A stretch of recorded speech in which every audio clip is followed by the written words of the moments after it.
Mantan Presiden Joko Widodo menyatakan kesiapannya untuk menghadiri persidangan serta membawa dokumen asli menyusul lengkapnya berkas perkara kasus tudingan ijazah palsu yang menjerat Roy Suryo dan Dr. Tifa di Polda Metro Jaya.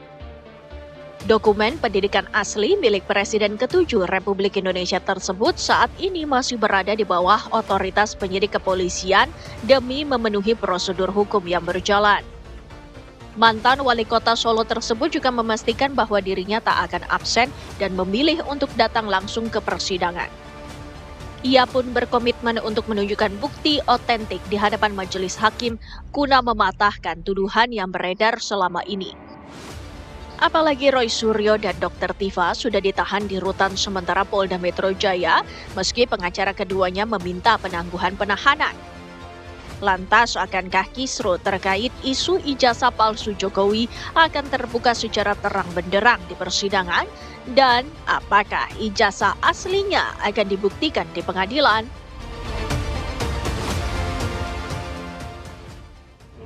Merupakan rangkaian dari kegiatan yang harus dilakukan penyidik sebelum diserahkan tahap 2 ke kejaksaan, karena di kegiatannya kemarin sudah dijelaskan ada kegiatan pemeriksaan kesehatan, pemeriksaan administrasi untuk memastikan semuanya dalam kondisi baik sebelum diserahkan ke kejaksaan. Sementara itu, 2 tersangka kasus dugaan fitnah dan pencemaran nama baik ijazah Presiden ke-7 Republik Indonesia Joko Widodo, Roy Suryo, dan Dr. Tifa menjalani rawat inap di Rumah Sakit Polri usai ditangkap penyidik Polda Metro Jaya. Roy Suryo diketahui dijemput paksa pada Jumat pagi setelah sempat menjalani serangkaian tes kesehatan dan pemeriksaan. Roy Suryo pun kemudian ditahan di ruang tahanan Polda Metro Jaya. Tak hanya Roy Suryo, Dr. Tifa juga langsung dilakukan penahanan di rumah tahanan sementara Polda Metro Jaya setelah dijemput paksa oleh penyidik di kediamannya. Polda Metro Jaya juga menegaskan pihaknya telah melakukan pengujian terhadap barang bukti ijazah di laboratorium yang tersertifikasi. Usai melengkapi administrasi di Polda Metro Jaya, Roy Suryo dan Dr. Tifa kemudian dibawa penyidik ke RS Polri Kramat Jati untuk menjalani tes kesehatan. Keduanya datang dengan pengawalan ketat pihak kepolisian. Usai menjalani serangkaian tes kesehatan, keduanya diputuskan untuk menjalani rawat inap di RS Polri. Menurut kuasa hukum Roy Suryo, Refli Harun, rawat inap dilakukan bukan atas permintaan kliennya. Rekomendasi tersebut diberikan dokter setelah ditemukan sejumlah kondisi kesehatan dan penyakit bawaan saat pemeriksaan medis.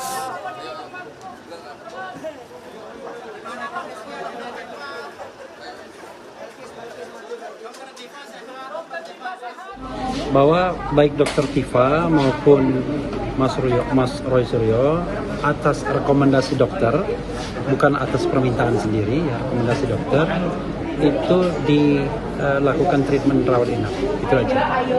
Gitu.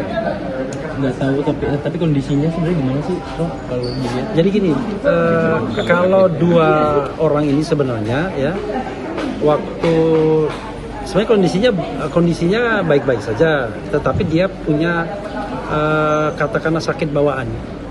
Nah, sakit bawaan itu yang kemudian ditemukan dalam proses pemeriksaan, dan ketika dicek, wah ini nggak bisa nih kalau nggak rawat inap, kata dokternya harus rawat inap.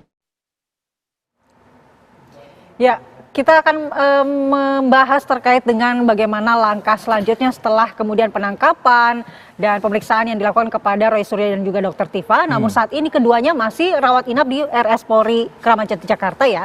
Namun tim pengacara dari keduanya akan mengajukan penangguhan penahanan. Kita akan bahas dengan narasumber yang sudah hadir di studio. Ada Bang Ahmad Kosinudin, kuasa hukum Roy Suryo CS. Ya, Bang Kosinudin, selamat pagi. Waalaikumsalam warahmatullahi wabarakatuh. Kemudian juga ada Irjen Pol Purnawirawan Arianto Sutadi, penasihat ahli Kapolri. Selamat pagi, Pak. Melalui sambungan Zoom juga sudah bergabung Bang Ade Darmawan, salah satu pelapor kasus tudingan ijazah Jokowi. Selamat pagi, Bang Ade. Assalamualaikum. Selamat pagi, assalamualaikum. Waalaikumsalam. Arif. Oke. Apa kabar, Bang? Waalaikumsalam. Baik, sehat walafiat. Kita ke Bang Kosinudin dulu untuk mengupdate kondisi terkini dari Roy Suryo dan juga Dr. Tifa seperti apa, dan kemudian apakah penangguhan penahanan ini sudah resmi diajukan? Baik, bismillahirrahmanirrahim. Yang pertama saya ingin sampaikan kepada Bapak Joko Widodo yang hari ini 21 Juni 2026 berulang tahun yang ke-64. Selamat ulang tahun Pak. Wow. Bapak hari ini merayakan kebahagiaan di atas penderitaan dua anak bangsa yang terzalimi karena laporan Bapak. Yang kedua juga saya ingin sampaikan salam ke Pak Kapolri, Pak Listio Sigit Prabowo. Pak, anak buah Anda telah menjalankan wewenang secara sewenang-wenang. Karena kalau untuk tahap 2 itu tidak harus melalui upaya penangkapan. Masih ada wewenang lain yang bisa dijalankan melalui pemanggilan. Tetapi anak buah Anda telah melakukan tindakan sewenang-wenang. Bahkan peristiwa penangkapannya layaknya film G30 SPKI saat mengambil para jenderal. Dan terakhir saya ucapkan juga terima kasih kepada Polda Metro Jaya, terutama Kabid Humas Polda Metro Jaya. Saya pikir surprise untuk ulang tahun itu hanyalah candaan. Dan ternyata hari ini kita seluruh rakyat melihat hukum diorkestrasi, bahkan penangkapan seseorang itu dijadikan hadiah ulang tahun yang terindah untuk Presiden ke-7 kita, Bapak Joko Widodo. Dan terkait kasus ini saya mau kasih tahu kepada seluruh rakyat, alhamdulillah Roy Suryo Noto di Projo klien kami saat ini kondisinya sehat, ada di Rumah Sakit RS Kramat Jati. Kemarin sore menjelang maghrib saya sudah kunjungi dan kami sudah berkoordinasi untuk persiapan tahap 2. Dan konteks untuk penangguhan penahanan memang kami baru mempersiapkan, karena kemarin setelah ditangkap memang langsung ditahan dan sudah sempat dibawa ke rutan Polda. Namun karena ada rangkaian proses untuk pelimpahan di tahap 2 harus ada pemeriksaan kesehatan, lalu dibawa ke Rumah Sakit Kramat Jati. Adapun hari ini tetap dirawat inap itu bukan kewenangan kami, tapi dari sisi status memang status tahanan. Bang Refli tadi. Iya, betul. Dan kita belum tahu nanti apakah setelah pelimpahan Kejaksaan DKI Jakarta melalui administrasinya di Kejaksaan Negeri Jakarta Selatan juga akan menggunakan kewenangannya. Saya memberikan nasihat kepada Kejaksaan Negeri Jakarta Selatan, cukuplah institusi kepolisian yang menggunakan wewenang secara sewenang-wenang. Kenapa demikian? Karena penahanan itu tidak wajib. Dia wewenang yang kalau digunakan jika diperlukan. Sementara pada saat yang bersamaan, Kejaksaan Negeri Jakarta Selatan masih punya utang hukum kepada seluruh rakyat Indonesia untuk mengeksekusi Sylvester Matutina. Alangkah tidak elok ketika seseorang yang masih status tersangka tiba-tiba ditahan, sementara yang sudah inkrah hingga hari ini tidak kunjung dieksekusi.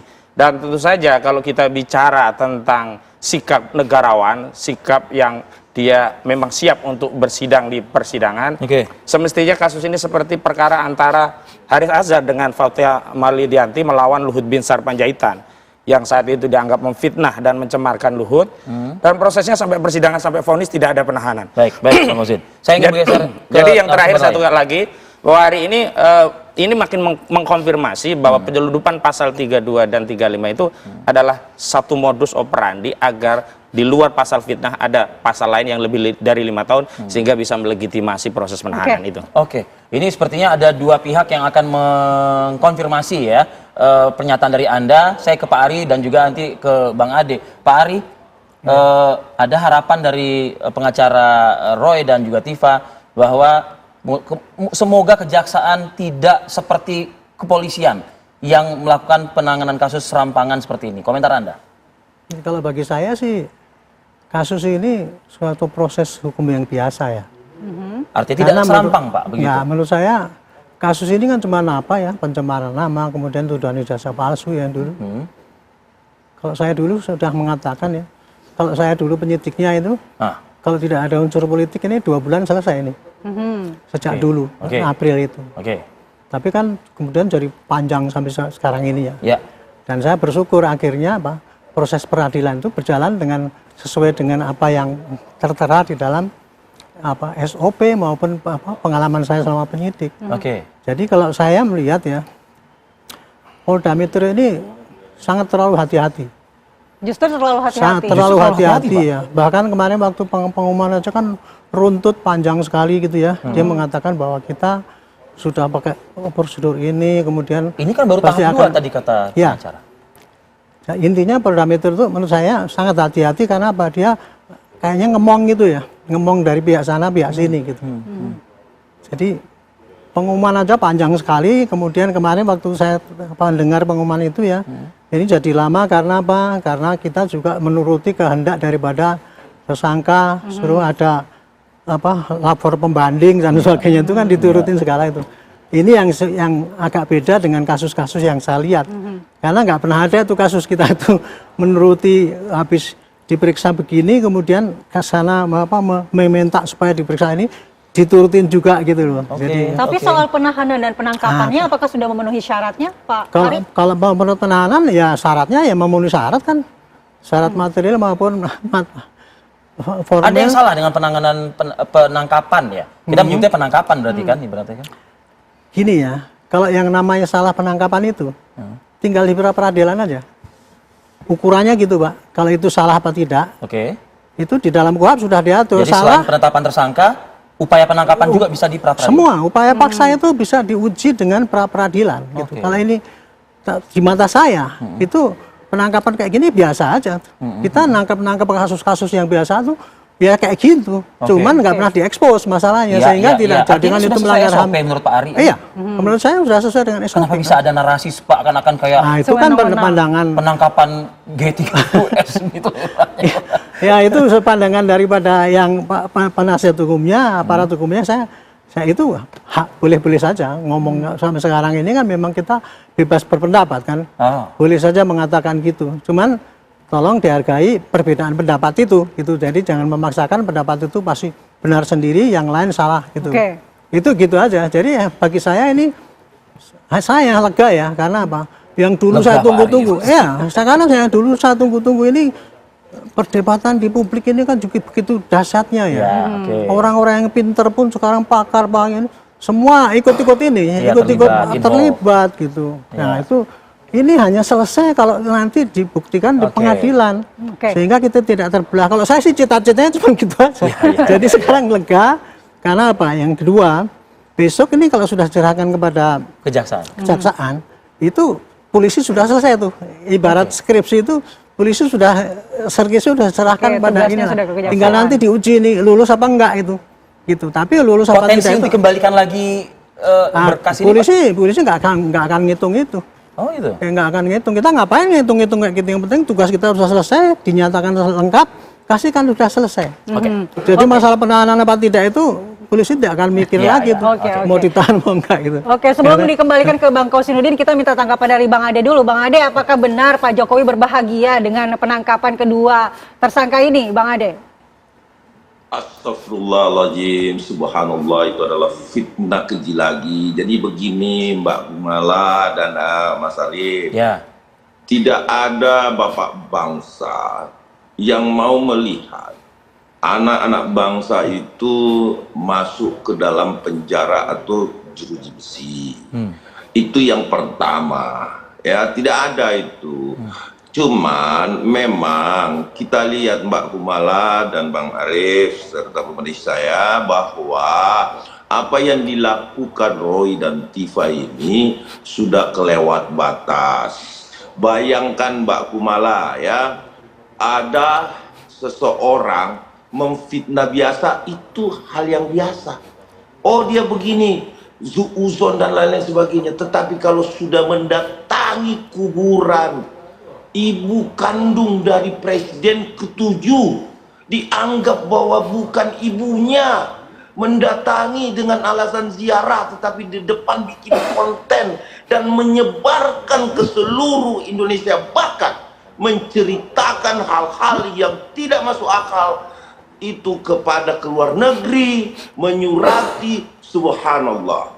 Gini loh Mbak Kumala, kalau kita mengambil cerminan pada diri kita Mbak Kumala, ya, betapa sakitnya seperti itu.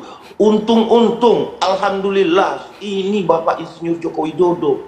Coba kalau pemimpin bangsa yang lain Mbak Kumala, seperti apa jadinya? Kita janganlah, artinya kalau terkait hanya isu ijazah palsu yang dihinakan, ya kan, mungkin itu kita bisa memakai metodologi seperti Rismon Senipar. Tetapi kalau sudah menghambet-embet sampai ke keluarga besar, bahkan seorang wapres dihinakan, ini kan bukan presiden baik untuk bangsa ini Mbak Kumala. Kita ini adalah berbangsa dan bernegara ini mau membangun bangsa ini ke depan seperti apa, itu adalah program-program. Baik. Asta cita hukum saat ini, Mbak Gumala, yang dicanangkan Bapak Prabowo, inilah bentuk hukum yang adil. Seorang Bapak Insinyur Joko Widodo harus mendapatkan keadilan, Mbak Gumala. Jadi saya rasa apa yang dilakukan kepolisian ini, silakan teman-teman, para pengacara, advokat yang mendampingi para tersangka melakukan upaya-upaya hukum. Monggo kerso. Kita tidak pernah keberatan dengan hal itu. Baik, Bang Ade. Mbak Gumala.